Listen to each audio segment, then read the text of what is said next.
What's going on, man? It's your boy Divine Fine Wine Sipping. You know how I'm living, man.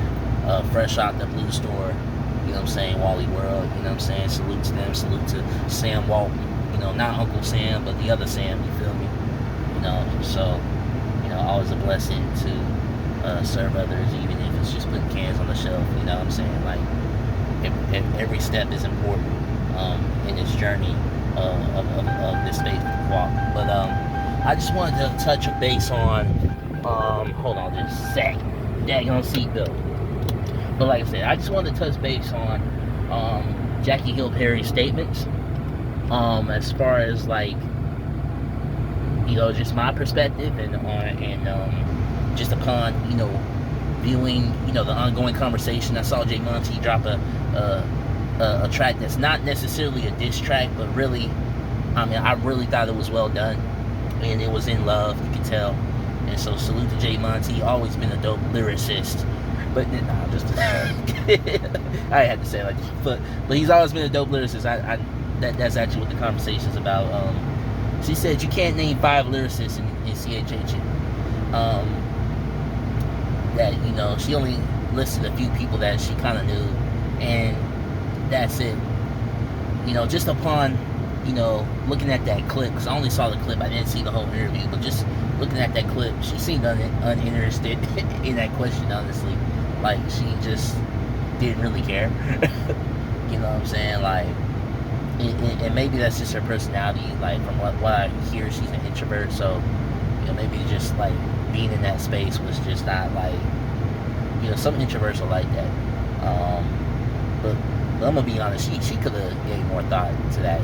You done plenty of speaking engagements, preached around the world, and so you could have put more thought into that response. I myself am an introvert too, so so I'm, for one introvert to another, you could have put more thought into that, Mrs.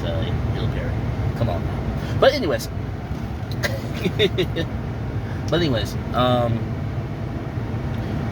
I kind of understand where she was coming from, because I think she was looking at it from the perspective of today's climate. Like, how many artists are coming out in today's climate that are real lyricists? And I also take into account that her definition of lyricism, what defines lyricism, may be different from others. My guess, this is a shot in the dark, but my guess is that she's looking at it from the perspective of rapping more than just about, the superficial things, the safe-based things to talk about, like actually getting in depth within your story, actually coming from a deeper place in the spirit, and actually delivering a message that's transcending beyond the norm. You know what I'm saying? That she probably was saying that she doesn't hear enough of that. Which, if that's the case, I would kind of have to agree that, like, there's a lot of Christian hip hop that's too surface level. They stay in the safe zone in a lot of ways, but don't really get in the heart. Don't get into that vein, into that prophetic vein. And that's probably because some in the space, unfortunately, don't believe in prophets. Some churches, don't shut the door on prophecy and saying, like, well, that's not, God doesn't use that anymore, when it clearly says in the end days, or in the days to come, that our young men would prophesy and our old men would dream dreams. So in this day, and think of that was written a couple thousand years ago. Look at today. Who are our young prophets? It's got to be us. A lot of artists, and I'm 33, but I still consider myself a young cat, because I am. But a lot of artists, if you look at it, 18, 19, 20, 22, like, they're making songs that are influencing the world. That are influencing the way people dress, the lingo, the way people talk, all that. So I look at that scripture and say, man, he's got to be talking about us. that a lot of us, with this music, there's a prophetic assignment attached to the musical gifts that he's given us, that we're supposed to be releasing into the earth, and I believe that's where we're headed. And so, well, if it's within that context, maybe that's a little bit too deep, but from how I see it, I could at least agree to that sentiment if that's what she was talking about. But to be clear, we don't know her definition. We don't know how she defines lyricism. But at least that's how I defined it. And a lot of old school, those that have been in the game, veterans and old school CHH artists would probably say something similar. I know David said something a while back, he feels that God is taking his hands off of CHH, which at first I kind of, wrestled with it, but now I have to agree that I think he is taking his hands off of CHH, but it's so he can put his hands on the Son. It's because he wants to do a new thing. God is restructuring, reshaping things, dealing with our hearts, and getting us to a certain place in the spirit as the body of Christ. So the music is going to change along with that transformation process. So, that may be the perspective that she has. But anyways, it generated such a response that you had people like Jay Monty doing the response record. You had everybody going on social media posting their content saying, "Yo, check this out, check this out." Oh, Jackie Hill Peterson, we ain't got lyrics, but check that out. You know what I'm saying? And I've heard some different perspectives. Salute to Armand, Wake Up, another lyricist, underrated, out of Ohio. I see you. I done peeped you out. Don't agree with everything you say on your podcast all the time, but I agree with some things. But you definitely a beast on the mic, 1000%. And I just heard, them say why does this aggravate you so much? Why does this bother you? Shouldn't the whole objective be reaching souls and not about you, your ego, and things of that nature? Some of y'all getting exposed for real. Y'all this is supposed to be for Christ, but here you are sitting here getting all up in your feelings about someone else's opinion. You know what I'm saying? So, which I sort of kind of feel him, but and then DJ Wado kind of touched on it too, but from a much different perspective. Applying the Bible to the discussion and things of that nature, saying that basically kind of mirrors some sentiments of Armand in this discussion. And while I somewhat agree, I think pride and ego has been an issue within CHH, and it's a big part of why God is taking his hands off of CHH, because he's not going to share the glory with nobody else. It belongs to him. I would also just want to introduce this perspective, that I think people's response within the space to Jackie Hill Perry is not just a response to Jackie Hill Perry alone.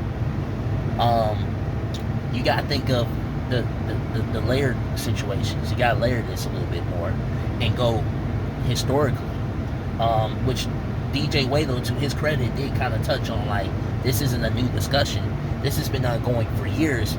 I mean, even going back to the time of Cross Movement, where they're dealing with 5%ers, and they're having debates with them, and they even admitted that their first record was a direct response to the disrespect of Christ, right?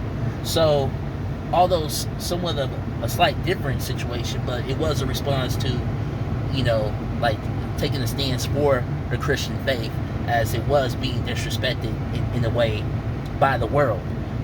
Nas's original album cover, Cross Movement, talked about this, was putting Jesus in a headlock. So this has been an ongoing discussion throughout the years. Then you factor in, situations like Andy Mineo, who's on Fox, and they ask him, hey, what does 116 mean?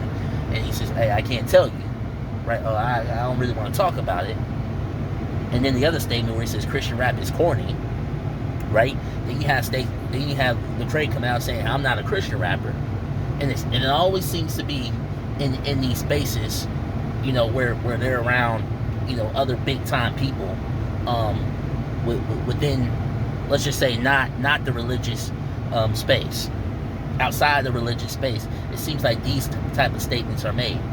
Even with Ty Tribbett, I know he has nothing to do with CHH, but even Ty Tribbett's statement about the church, I'm sitting here like, okay, why couldn't that be discussed within a religious setting? Why is it being discussed here? Like, shouldn't that be dealt with within the confines of the church? Like, you could have been brought this to attention, but why now? So I just look at stuff like that. When you combine all that,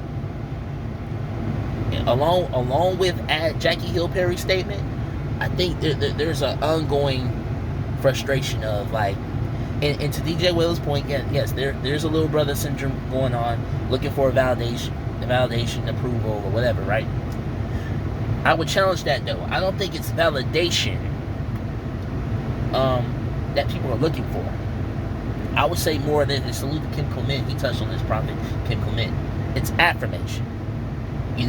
Knowing that, just that edification coming out of a fellow brother or sister's mouth of saying, hey, you are doing the right thing, or hey, yeah, salute to this person, or salute to that person.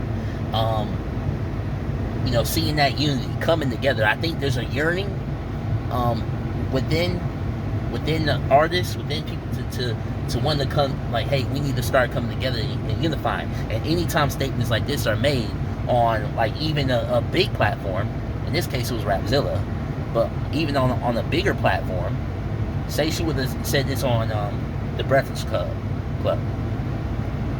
it would honestly be a bit more of an outrage, right? So it kind of comes off as like, hey man, like, are you disassociating yourself from us? Are you? Dayton even touched on this when it came to Lecrae. It's like, man, it seems like it's in every interview, bro. You just kind of, put out these cryptic statements that it seems like you're just kind of, cutting the bridge off for other artists. Like, yo, what about the other artists? Like, aren't we together in this? Dayton, not so long ago, made a statement like this, indirectly addressed Lecrae about it with his video. So this isn't nothing new, right? This isn't nothing new. But, like, to touch on Waylo's point, I'm going to get wrapped back around. I think it's affirmation more than anything. It's like, hey, man, affirmation from your fellow brother, from your sister. Like, we're supposed to be brothers and sisters in Christ. Like, we should be bigging up each other, uplifting each other. You know what I'm saying? Like, we're supposed to be in this together. Why does it seem like that there's some lack of unity? You know what I'm saying? And so I think it's more of a ongoing frustration in that regard. And I think people are just rallying around that desire more than anything. I don't think it's necessarily a pride thing. For some it may be. Some people may use it as promo and boost their music and content. But I think for more than anything, I don't think this is a pride thing. I don't think this is an ego thing at all. Although there is some of that in the space that needs to be dealt with. Some arrogance, some people that I don't really listen to anymore because of it, right? Because it's all about me, look at me, and they only mention God in name, but the character of God is lacking in their music. So I don't really fool with them. So I agree. While I agree that's a problem, I don't think that's what this is. I think people are unifying around the fact that they want to see unity within the space. They want to see a togetherness. And that's what was embodied in Jay Monte's verse. So, I was telling A. Cole earlier, you know what I'm saying? Because there's a freestyle he liked. I actually sent a couple vids to him today. Salute to A. Cole, bro. If you watching this, man, blessings to you. But I was telling A. Cole, man, because he liked one of my freestyles like a couple days ago, right? I said, bro, man, appreciate you, dog. You know what I'm saying? I appreciate that. That encouragement, bro. Like I'm trying to, make it too. I see you where I'm at, and I'm trying to, operate at that level, for my life. Not that I want what A. Cole wants, but A. Cole has. He got what he got. But I want, God's best for my life, I want to operate at the level that God has called me to operate at. And so when I see another artist, that's right there, and they like my content, I'm like, bro, that go a long way, man. And I have to tell them, like, yo, man, thank you for that. Like, we need more of that. And people, stuff like that, people think like, oh, that's not a big deal. That's a huge deal. You don't know. You could be like in the next Nas or next Rakim, you know what I'm saying? Or the next LL Cool J. You just like their posts and you encourage them to keep going. Like stuff like that. We need like more events for, you know, up and coming artists where, you know, I want to see those with a platform really pour back into the genre, into the culture. And I'm not saying that that's not happening at all. I'm sure it's happening to some degree. I'm sure some artists are doing it. Some artists are using the platform. I see the challenges on social media. I think that's a good way to do it, to you know, get other artists to, you know, express their challenge, their talents, and you're utilizing their platform to promote their music and stuff like that. But you're also opening the space up to, you know, for them to network with other artists, other producers, etc. You know, so I'm not saying that it's not being done at all, but I think it needs to be done more. I think there needs to be a greater emphasis on it. So that's just my perspective, man. That's just how I look at it, in a sense of, there's more that should be done in this direction. Like we want to see unity. We want to see people come together now. You know what I'm saying? Like I know it was her opinion or whatever, but I think that's what people were rallying around. Is the idea of us being unified and coming together. You know, uplifting and encouraging, you know, one another. It just came off like, okay, I'm over here on this side, and you cut the bridge off. Like, no, like it's like we're together on this. So I think more than anything, that's what I got from all this, and that's why it generated that's why there's such a response within the CHA space that there is right now. So, all while I do agree to an extent that there is some ego and pride within CHH. There just is. There are some of those that are not being led by the Holy Spirit. You know what I'm saying? That are being led by, you know, their false sense of confidence. And, you know, they got their fans and making a little bit of bread, making, you know, maybe around 6 figures or whatever for some. You know, making good money in the space or whatever, and it's got to their head. Or they came over here and they're doing good on this side because they couldn't make it on the secular side. Yeah, that stuff really do be going on for real. People don't make it in the secular, so they come over here and drop an album or two, right? And then once they feel good, they go right back to doing what they're doing. You know, Kanye West, unfortunately, is a prime example of that, right? It seemed like he's going back to doing what he's doing, right? So, you know, he went back to calling himself a god again. So, you know, praying for him, praying for his soul and all that, could be just a break, you know, just him going through some obstacles. But yeah, but that's my take on it, man. You know what I'm saying?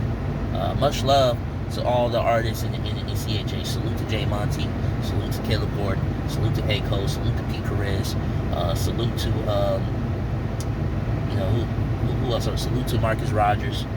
Even though, you know, some ain't gonna show him love like that. I get it. There's some politics going on, which is another problem with CHH. Gotta get all that politic crap up out of here. It should be about the kingdom and not your personal politics. But salute to Marcus Rogers, salute to Mike Teasy, salute to Thailand from Nebraska. You know, I'm from Nebraska too, so salute to Caesar Josh. I think that's his name. Zar Josh, C-Z-A-R Josh. Salute to him. Also, I'm gonna go way back. Salute to another Didymus, formerly known as C-Sick. You know, on the West Coast now. He's from Amal. He was one of the first Christian artists that I heard of out of Nebraska before I, you know, obviously Thailand and then came along later. So salute to Andre White. Salute to you, bro.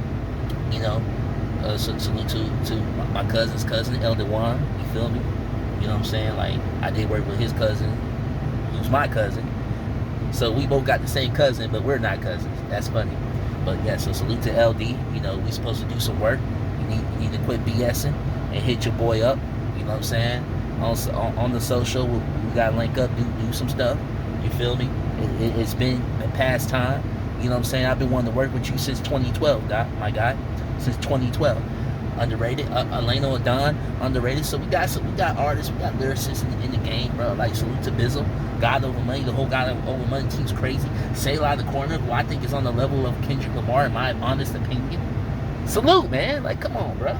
Like, much love, man. Like, we need to big up each other up. That's what I'm talking about, bro. And I've been listening to Christian hip hop since Gospel Gangsters, New Wine, Lil Rascal, man, Grapetree. What? Come on, man, Grits. Like, come on, dog. I had Lecrae's first album. Like, I remember hearing Lecrae's single Sold Out. And it was just a single. The album didn't even come out yet, bro. Like, we've been doing this, man. But, you know, I do want to see that unit. And I do want to see us coming together. I've been talked about it. I talked about it a couple years back when Solo passed away from Gospel Gangsters. Rest in peace. So, but anyways, man, it's your boy Divine Fine Wine Sipping. You know how I'm living, man. Signing off one. You know what I'm saying? Oh, music coming on this end too. Music coming on this end. I'm cooking slowly. I think we're close to an album. I really do. I think we're close to heading in that direction where we're gonna start putting albums out now. So just stay tuned, man. I definitely got some songs on the way. I've been sneak peeking here and there, and yeah, I got some great stuff coming, man. I believe it's a great year, a great season. We're getting ready to enter into a Divine Fine Wine Sipping era. It's gonna be a great one. So, one love.